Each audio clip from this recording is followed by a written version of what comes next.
சென்னை 6வது கூடுதல் நீதிமன்றத்தில் நீதிபதியை நோக்கி ரவுடி கருக்கா வினோத் காலனியை வீசி முயன்றதால் பரபரப்பு ஏற்பட்டது. கடந்த 2023ஆம் ஆண்டு ஆளுநர் மாளிகை முன்பு பெட்ரோல் குண்டு வீசிய வழக்கில் ரவுடி கருக்கா வினோத் கைது செய்யப்பட்டார். அவருக்கு 10 ஆண்டுகள் சிறை தண்டனை வழங்கப்பட்ட நிலையில் டாஸ்மாக் மீது பெட்ரோல் குண்டு வீசிய மற்றொரு வழக்கில் சென்னை 6வது கூடுதல் நீதிமன்றத்தில் ஆஜர்படுத்தப்பட்டார்.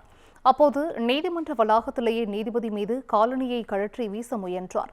உடனே அவரை தடுத்த போலீசார் மீண்டும் சிறைக்கு அழைத்துச் சென்றனர். அப்போது இதுபோன்ற குற்றவாளிகளை காணொலி மூலம் ஆஜர்படுத்துமாறு போலீசாருக்கு நீதிபதி அறிவுறுத்தினார்.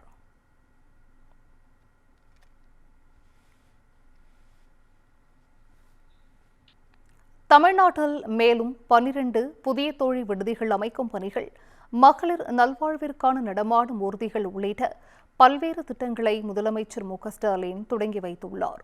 சென்னை தலைமைச் செயலகத்தில் காணொலி காட்சி வாயிலாக நடைபெற்ற நிகழ்ச்சியில் மகளிர் நல்வாழ்விற்காக 40 கோடி ரூபாய் செலவில் கொண்டுவரப்பட்ட 38 நடமாடும் மருத்துவ ஊர்திகளை பார்வையிட்டார்.